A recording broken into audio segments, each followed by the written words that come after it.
Wow, wow, wow, wow, wow. Whoa. That wasn't a good landing. Whoa. On our crowded planet, there are still beautiful and remote, wild places. Oh, it's just absolutely stunning out here. Yeah. But if you're determined enough, It's all in Russian. there is a way to reach them. Buenos dias. I'm Arthur Williams. I used to be a Royal Marine, but 8 years ago I was paralysed in an accident. Then I learnt to fly and regained my spirit of adventure. Why would you let a small thing like not being able to feel 2/3 of your body get in the way? Now I'm going to use the aeroplane to reach the world's most isolated airstrips and meet the people living at the ends of the earth. The volcano is our gateway to heaven. I'm not toasting as Stalin. To get there, I'll have to tackle some of the world's most dangerous flying. Oh my God, Jesus Christ!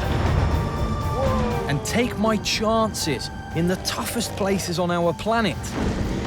This is a different kind of flying than I'm used to. To find out how to make a life out here I feel like Del Boy. and why. The people, the community.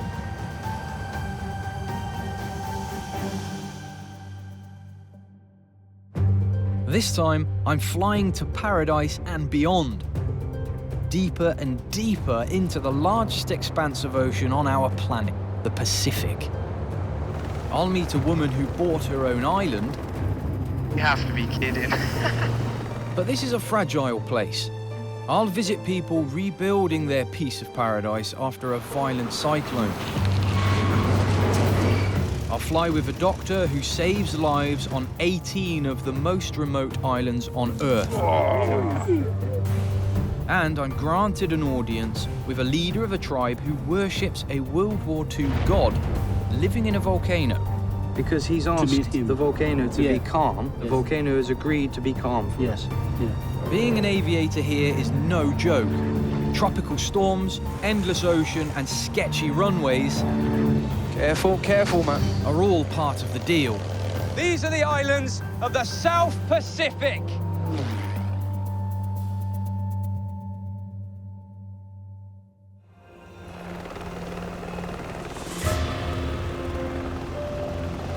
Absolutely stunning out here, isn't it? The first time I really learned anything about Fiji, I was hunkered down in a trench trying to avoid being shot at. That was back in my Navy days.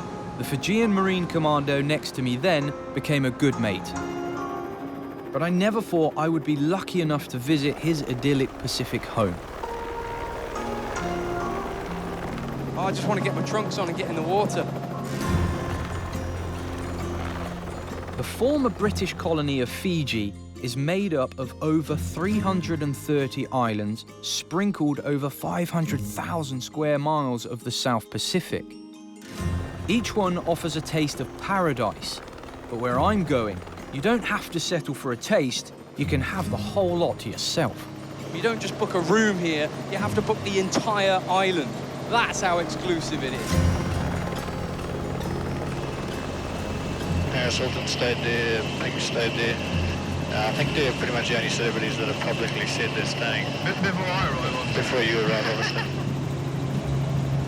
What do you reckon the price tag is on this place? I wouldn't have a clue. The private helicopter charter whisks guests to the island in about 15 minutes from the mainland.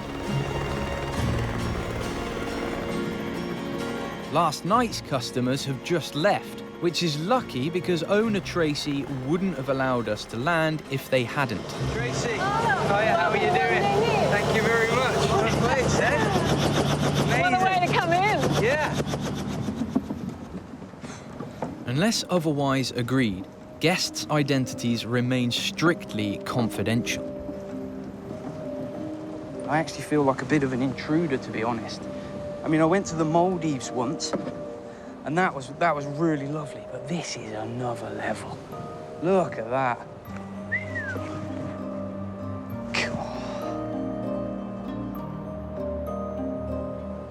It's like James Bond meets Robinson Crusoe.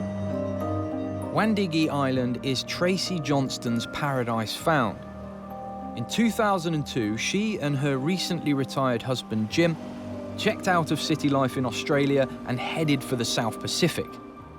Tracy had found a small island where her husband could relax and she could get to work.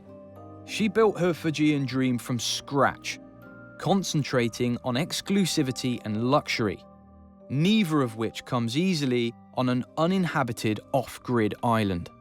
Cheers. Cheers. Bulla. Bulla, indeed, yeah. We holidayed in Fiji, first time ever without the kids on a holiday.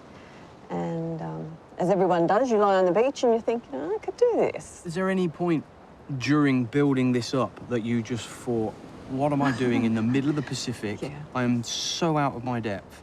We have to make our own electricity. We have to get everything out by barge. That we have a saying in our family, bite off more than you can chew and then chew like hell. Today, she lives on Wend Dingi full-time with Jim, while A-list celebrities and the super rich help to balance the books by hiring her top-notch guest accommodation. What's it cost to stay here then? $2,600 US for 2 people a night. But that includes the whole island to yourself. Yeah. It's not cheap to run an island. This place is amazing. It feels remote, but you have everything you could possibly desire at your fingertips. On the other hand, it costs more to stay here for a night than the average Fijian earns in a year. It's time for a dose of reality.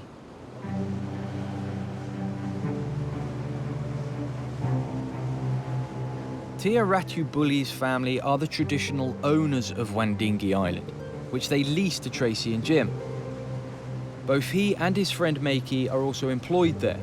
They commute to Wend Dingi by boat from their own island, where Tia is a senior member of his village. They've invited me for lunch, but I'm gonna have to earn this meal. One thing I've noticed though is you haven't got any fishing rods. How are we going to fish them today? Handfish. Yeah, handfish. Yeah, getting fish in his hand. Handfish. I've never seen anybody catch fish with their hands. Got 'em. Too fast. I'm not sure if this is a wind-up or if he is really going to try and catch a fish with his hands. Either way, I'm up for giving it a go. He's working for 18 years. 18 years. He learned fishing from his father, grandfather. Yeah. This one, yeah. Here, we put the anchor. Yeah, we're going to get in? Yeah, ready. Bet you've never seen anybody get in the water like this before. Are you okay? Yeah. Oh. Clear water? Oh, it's beautiful, eh?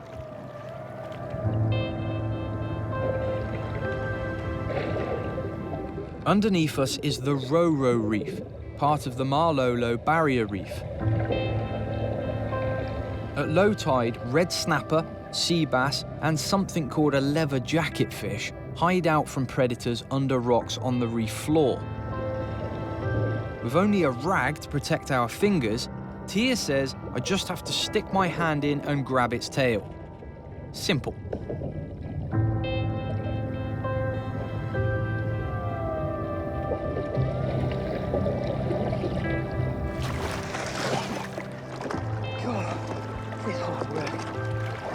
Tia, you must have lungs like Superman. All right, then, let's get this fish.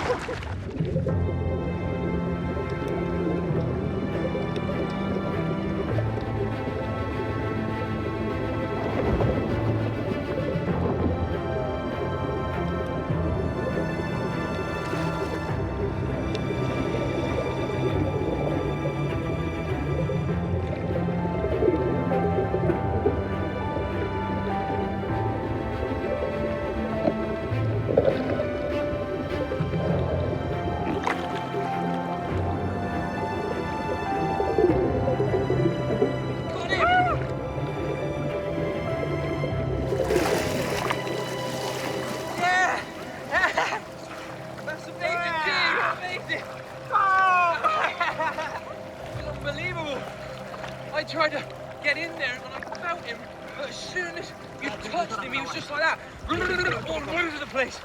That's amazing.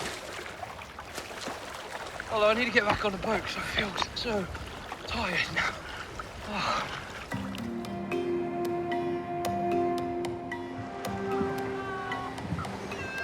Say bula. Hola! Hola! Tia's home is on Malolo Island, one of only 3 amongst 20 on this reef that are home to Fijian communities. The rest are holiday islands.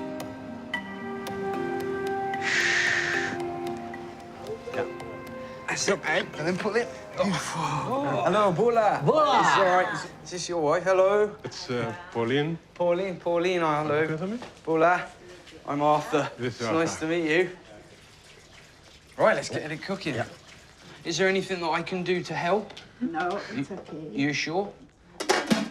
With Tia's wife Pauline in control of lunch, I've got a chance to explore. Bula. Bula. All right, boys? All right? This place is a world apart from the luxury of Wend Dingi. Malolo feels like the real Fiji. And England suddenly feels a long, long way away. But then, out of the blue, I'm right back at home. I've just seen these up here. Don't know whose house this is, but there's Army Air Corps, British Army Air Corps pictures up there, just like I've got at home. Fijian nationals have been fighting in the British forces since the Second World War. I've served with many of them, and I'd love to find out more about this bloke. Thankfully, his auntie Liwa is just around the corner. Bit of a hero in the village, eh? Yes. Yeah. Well, he was lucky to be picked from the British to be one of the soldiers from Fiji to go and serve in the British Army. What do you think about him going all the way over to England to fight for the British military? It seems odd, does it? No, because they go for money. That's all. That's what they do. Real. Right, well, anyway, we'll leave you to your shade. Thank you so much for talking to you. Thank you, talking to you. All right, take care. It's lovely. Fijian style of fish. Mm. How many does he normally come back with? Many. Lots. Not 7, 8. 7 what, in one trip? One trip. Everyone has their own idea of paradise. But I know life isn't always easy here, especially on the less developed islands. Just a few weeks ago, parts of Fiji were devastated by the worst storm in living memory. The remote island of Koro found itself right in the path of Cyclone Winston. Now, the people who live there have to rebuild their piece of paradise brick by brick. And that's where I'm going next.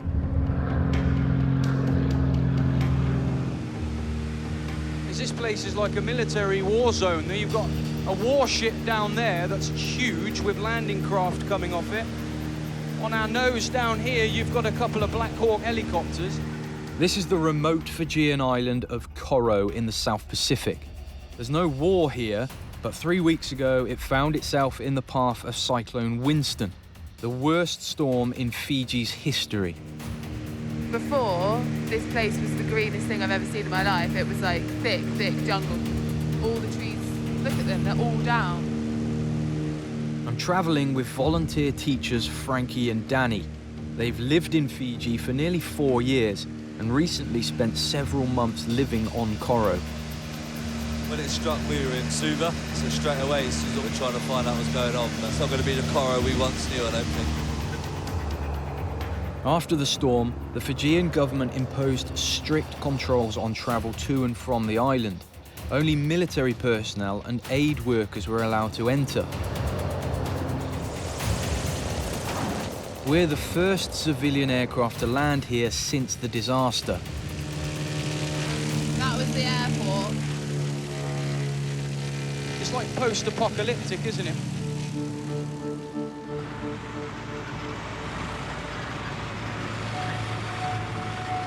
To date, 8 people are confirmed to have died on Koro. Frankie and Danny are desperate to find out if the families they lived with are safe. So that's the school up there. That's Galileo School.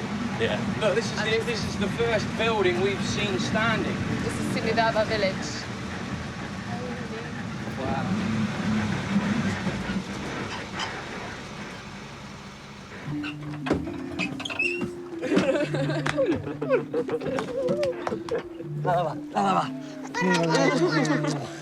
Hola. Nice to meet you, I'm Arthur. Oh, here she is, look. How are you? Fine. Frankie. Mariana was one of the first people Frankie and Danny met when they arrived on Koro. This is Arthur. Hola. It's lovely to meet you. How's the house? Damaged. Yeah. What about the farms and stuff? They're still... The farm, no more. No, gone. They have to start again. Maybe 2 years like that, they have to do farming again. 2 years? That's a long time. Yeah, long time. What about now? What are you guys doing for food now? I think on Friday, then the ration come from the government. Yeah. They bring rice and sugar and flour. We excited, eh? Yeah. We are alive again. We have ration. It's amazing to see the animals still alive, you know? It makes you wonder how on earth they survived. Before the cyclone, the cows, the pigs, they all missing. 1 day or 2 days before the cyclone. Really? That's bizarre. Up in the hill. And all livestock All that the you pigs, have yeah. It's Just- all missing before the just cyclone. knew that that was going to happen and they went up to the hills. How do they know? Yeah, how do they know that the cyclone come? Eh? Mariana, that's biblical. That doesn't happen, you know. That's the thing you read about. You don't actually think that really happens. Mariana's coastal village was the first to feel the full force of the 170-mile-an-hour winds.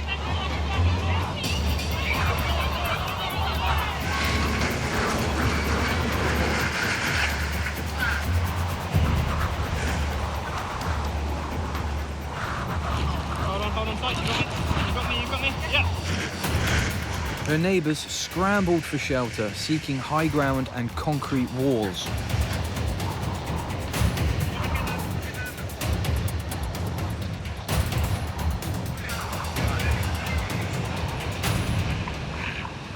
But Mariana was still at home with her 13-year-old daughter and 3-year-old niece when the first giant waves arrived. We was having our lunch here when the water entered that side. The water here, up here to me. You were serving your lunch in here, Yeah, our table there, we having our lunch there. and then the water started to But come. the water was here. Hit the louvers and the wall, eh? All the glass must On have the come glass, through. yeah. The glass. You got an idea of the kind of force, because look at the wall here. This is all sort of reinforced iron bar. Must have just ripped that out. The church there, the big Yeah. church, the second one on top. Over the church? Over the church. Wow, that's the big wave. That's the big one we see. Down. Over our house. What did you do? You must have panicked. Yeah, myself, I was panic. I left my food and ran in the room. Into here. Bula. Who's that? One family from down there, their house to gone. Oh, so they're staying So here we with stayed you? together. Oh, okay. So you're all helping each other Yeah. out. Yeah. Wow. That's amazing, man. Yeah, 3 families we stay together here. We have no house. Her family have survived, but after 13 years, Mariana has decided to leave her house by the coast. So now that you've seen the cyclone, it's made you want to move to higher ground, Yeah, perhaps? we have to move up on top. All of us moving up.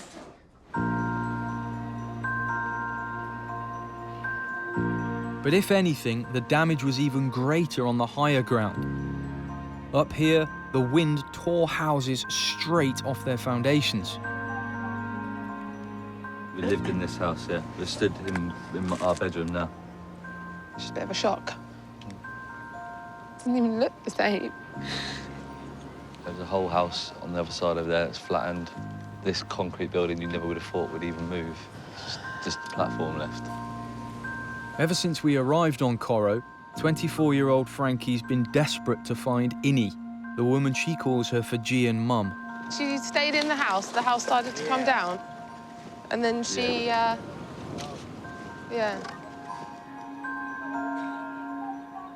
What was she doing in the house? She was just trying to get ready to leave. Yeah.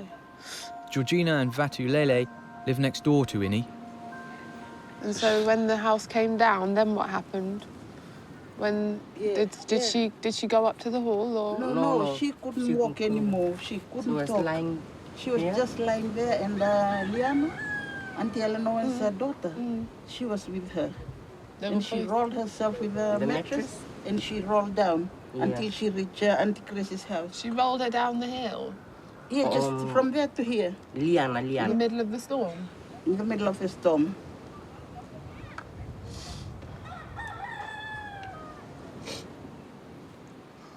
The lady we were staying with, our mum, Innie, I just found out this morning that she got quite badly injured. And some timbers and stuff fell on her head, and like the skin on her hair, the skin on her head got pulled back, apparently. And so she's now on the mainland in hospital getting treated for that.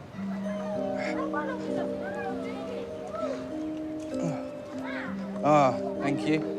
I've been to places that have been devastated by war and others ruined by poverty, but I've never seen anything like Koro. Put the nails in a bit of a pile down here. Yeah. You know, if I was at home, I'd probably chuck the nails away, but because we're on an island miles away from nowhere, it's best to keep hold of them, I think. People are still in shock, but rebuilding, both physical and emotional, has begun.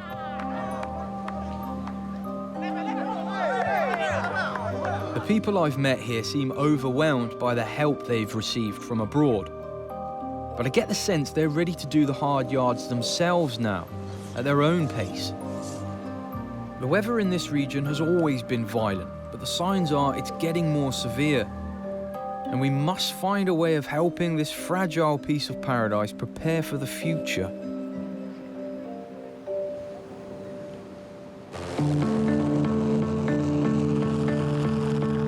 I'm leaving Fiji now and flying even deeper into the South Pacific, to a country that, if I'm entirely honest, I'd never heard of before planning this trip. Vanuatu. 80 islands spread over 260,000 square miles of ocean. The amazing thing about being out here is throughout this flight I've not seen any other aeroplanes, we've not seen any boats on the water, there's hardly any islands in front of us or to either side, and there's no radar. Normally wherever you're flying in the world there's always something there, but there's nothing here. It's a really, really strange feeling. I'm going to meet a flying doctor who runs a clinic on the tiny island of Guar, one of the bank and tourist chain in northern Vanuatu. I think I've just seen the bush doctor's plane parked up in the only hangar. I'm guessing it's his because it's the only other aeroplane on the airstrip. Let's go out the frontier. Pilot Mark Turnell is the only qualified flying doctor in this part of Vanuatu. A lay minister, he moved from Australia to this remote jungle island in 2004.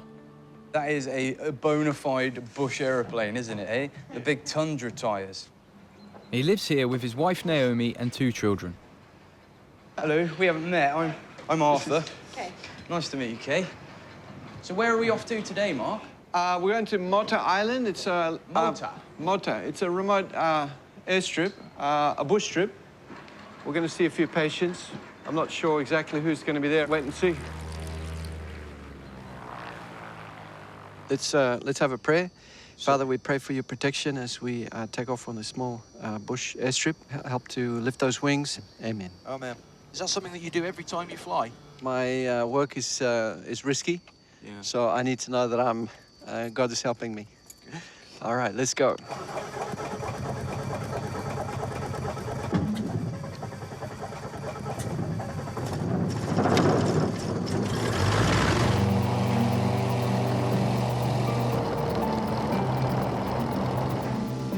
Wow. That's got so much power. Okay, so once we get to this point, we want to stay down, get our speed up. Whoa, that's like a helicopter.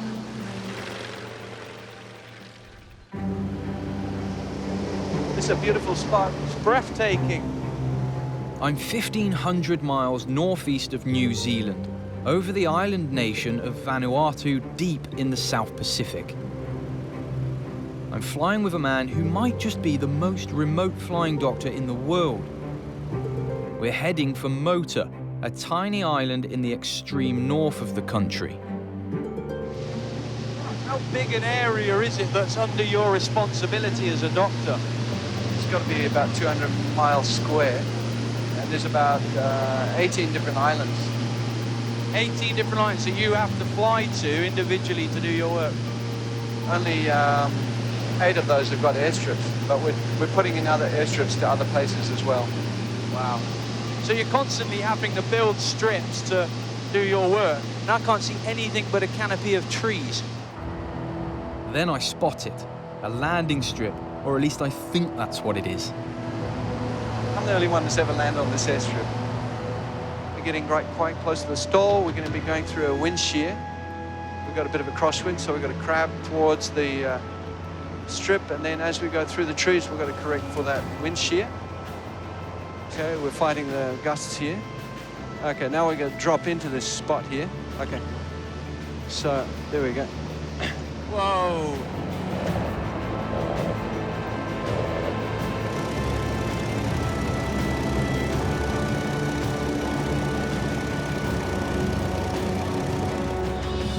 We've got to fight everything here. Okay, here we go.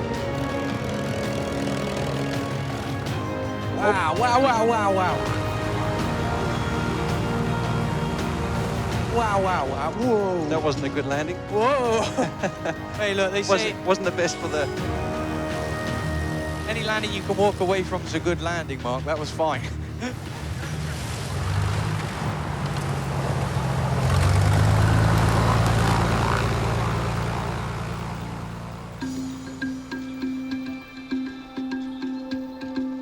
Hello. Hi. Hello. Mark, there's a never-ending line of them just coming to say hello. Hello, hello, hello, hello, hello, hello. There's quite a few visitors just come to meet you. They've heard that you're a pilot. Oh, really? So they'll be amazed to see somebody who can get around without the use of their legs. and huh? go to a remote place. Like Yeah. it's like very, very surprising for most people.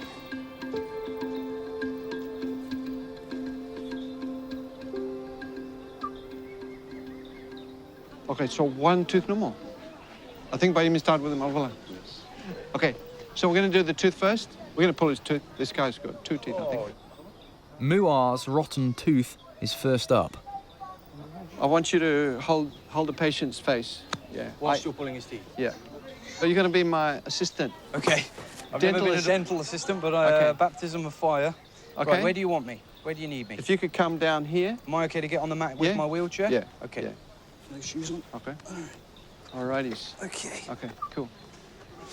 Okay. Now, Mark, I've never held a guy's head like this before. Now, am I going to have to hold it really hard? Basically, you're stabilizing the facial bones. When I get to his bottom tooth, then you're going to do that. Okay. Yeah. So that's all you're going to do. It's very simple.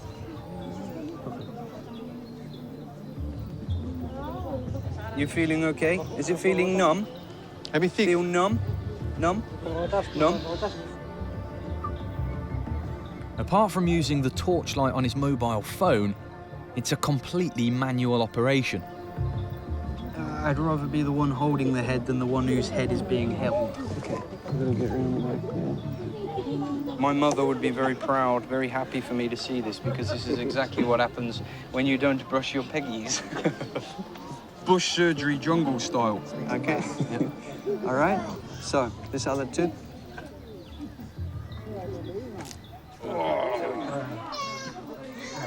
Oh, Mark. Is that better? Feel good? Okay? Yes. Okay? Yes. I know masseuse, but if I was in your shoes, this might be a quite nice comfort in a time when you haven't got much, my friend. Muar seems pleased, as do the rest of the village, who seem to have enjoyed the live surgery. Dr. Mark moves from tooth decay to an antenatal scan. So Is that the baby's head? Yeah, the baby's head. This is a breech case here. We've worked out from the head size that it's about 33 weeks, so we've got 7 weeks to get ready. She's going to be coming to Gawa for delivery. And then we're going to have a little one. Yeah. Yeah. Congratulations. I hope everything goes well for you. Yeah. Okay. Let's go. Dr. Mark must touch down back on Guar before sunset, but he always makes time for his old mate, Leonard. He's a good friend of mine, so I want to make sure he's in good condition. Tickety poo. He's in amazingly good health, considering he's a very old man. He says that he is 100 years old. 2 years ago, he was 100, so he'd be 102. But I think he might be off. Well done. You borrow a wheelchair. Wheelchair. He's saying he wants you to give it to him.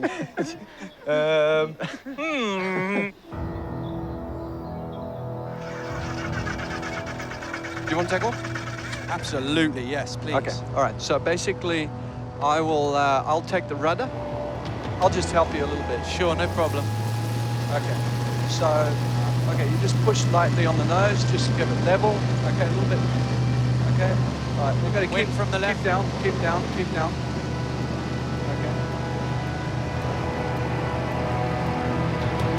Wow, I have control. What an aeroplane, thank you, Mark. For these islanders, the plane has come to mean medical treatment. But where I'm going next, aircraft play a much more unexpected role. The remote island of Tanna is located in the extreme south of the Vanuatu chain, and it's home to one of the region's strangest religions. Getting there is a major challenge. I've come to Port Vila, the capital of Vanuatu, to find one of the few people experienced enough to fly there. However much I'd love to play, I've got to go and do some work. Yes. It's good fun, huh? Yes. Matt? Yes, mate. I'm Arthur. Arthur. G'day, mate. How Nice you to doing? meet you, all right? Welcome to Vanuatu. Thank you, buddy. Is this our bus for the day, huh? Yes, this is it.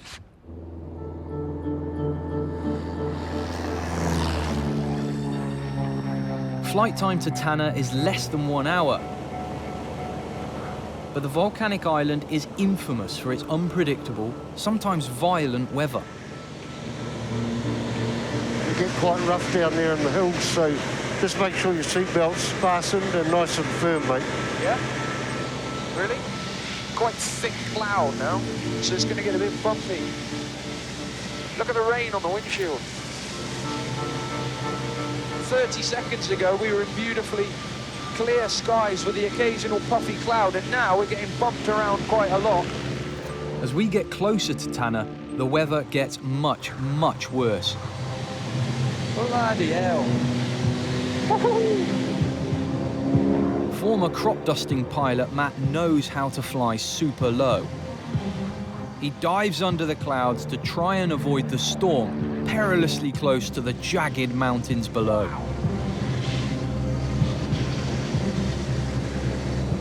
We're like 50 feet from the side of the valley here. Matt, this is like tight, mate. Not really. It bloody is. What's the problem? That's the problem. Mate, we're like 50 feet off the deck and the cloud base is there. Oh, I wouldn't worry about that if I was you. This is a different kind of flying than I'm used to, mate, I tell you.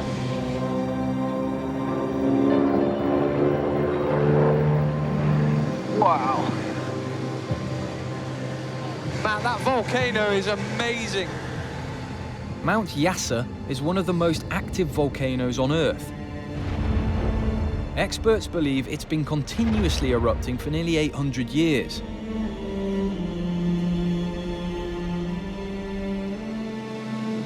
Looking into the Earth's core. This is why we learn to fly, right? Yeah, man.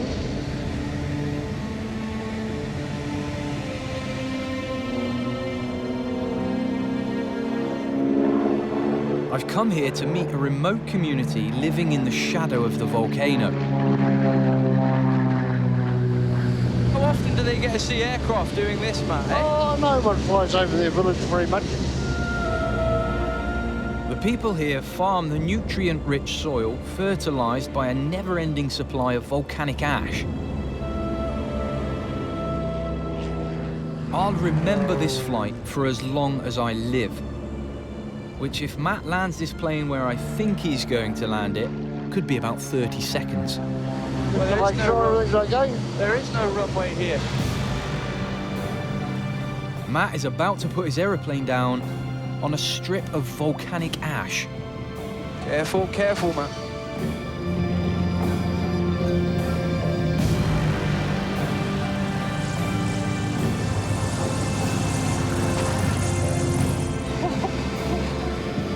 That was the most insane flying I've ever done in my life. No, that wasn't an airstrip, that was a path. There we go. Oh. The leader of the community has agreed to meet me first thing tomorrow morning on top of the volcano, which is just about the coolest invite I've ever had. God, it's just so peaceful here. Yes, yes. Everybody gathers in the afternoon. Yeah. It gives me the rest of this evening to explore this extraordinary place. And banana, potato. Hello. My driver, Phil, has brought me to his village on the west of the island, where every evening the locals gather under the shade of the banyan tree, and the kids enjoy a spot of flying. If the mothers are tired of the kids crying, Yeah. they give this to the kids just to stop them from crying and, you know, play around. And they're aeroplanes, right? Yes. I think my propellers are a little unbalanced. Yeah. It's a magical place, but tomorrow promises to be even more memorable. When I meet the leader of a village that worships a World War II god living in a volcano. I've travelled over 10,000 air miles to the South Pacific island of Tanna. I've come to meet Chief Isaac, the leader of a remote community called the John Frum movement. He's agreed to meet me at the top of Yasur volcano. Jacob, a member of the community, will act as my translator. Our people here believe that the volcano is our gateway to heaven. So when we die, your spirit has to go through there to go to heaven. But if you're a bad person, then you go down to the big fire. But down there, beyond that big fire, that's where the paradise is.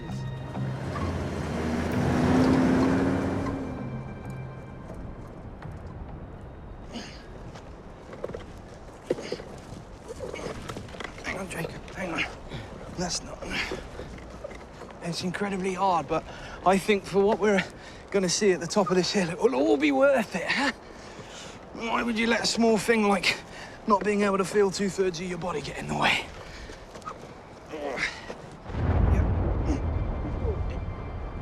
It's about 30 degrees today. I've just shoved myself up a volcano, and now I'm in danger of being hit by molten lava. If you hear the big blow, then you stop. You stop and look. Like that one? Carefully watch where they're going to. Yeah. People have been hurt up here before. Hurt, killed? Killed. Wow. Right. So, well, let's bear that in mind then. Whoa! Shit! Cá bao dâu cho cái con luộc nó ham rum na cái mà còn luộc ra cho nên còn luộc cho mà cho sọt lên. Village elder Chief Isaac comes here to communicate with the spirit of John Frum, who he believes lives in the volcano's fiery belly.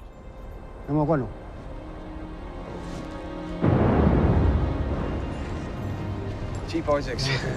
Chief Isaac, the volcano will be calm for about an hour or two. Because he's asked the volcano to be calm, we've got an hour or two, and the volcano has agreed to be calm for us. Yeah. Wow. John is is a spirit person, like a God person. God.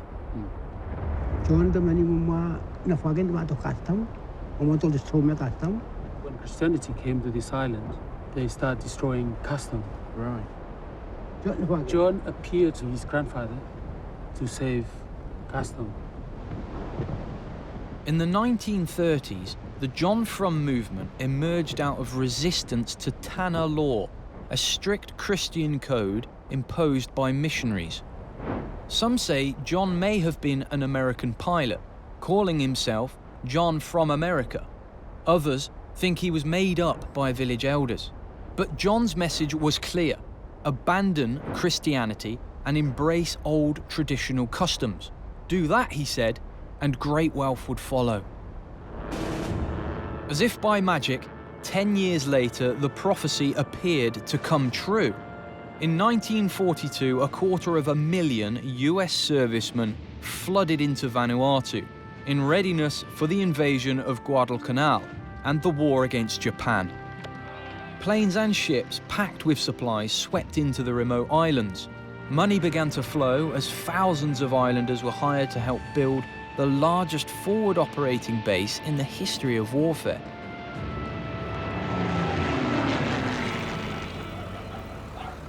The newfound wealth could easily have seemed like the fulfillment of the John Frum prophecy. Ever since, US Army jackets have replaced religious robes. Land the left, land the left, land the left. Jacob, they're all in their American uniforms. They've all got a uniform. That's right. Those uniforms were original uniforms that they used during World War II. The Americans send them the uniforms? Yes. The Americans did, so the Americans know that this is going on.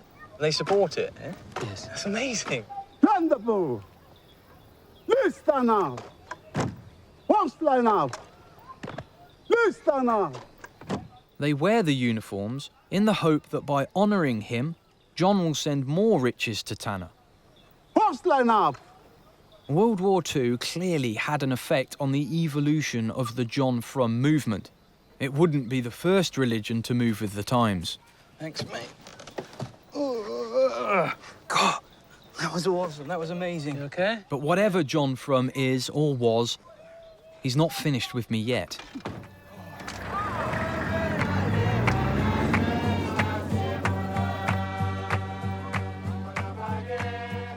There are 5 John Frum villages on Tanna. Each one celebrates their religion a little differently. Here in Sulphur Bay, it's less about the marching and more about the dancing.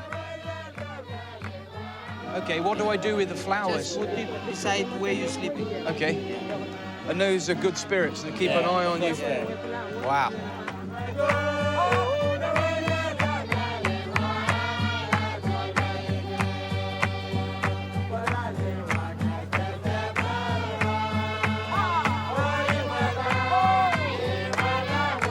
It was a bit naive to think I'd go unnoticed. A local healer seems to think John Frum's spirit might do me some good.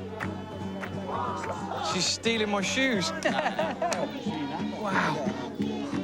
This is unbelievable. Oh, I don't know what's happened with this lady here. It's like she's in a trance or something. Just wow.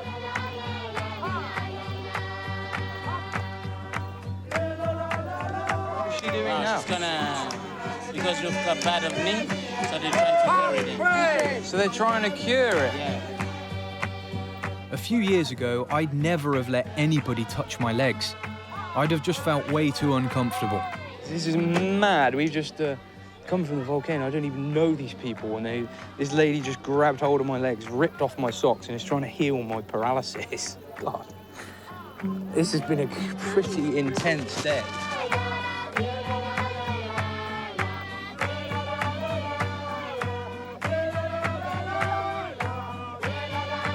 If travel broadens the mind, then consider me on the fast track to enlightenment.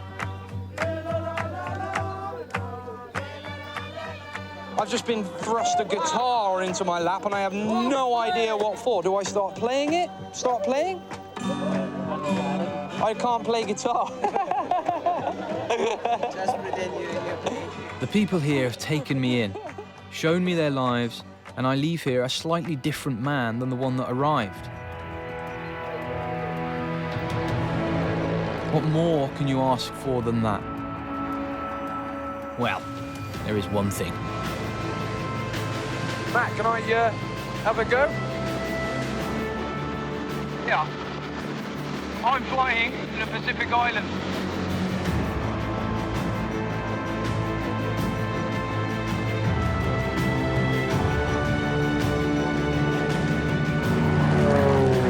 Now, I know, Matt, that you might do this every day, but I'm going to remember this for the rest of my life.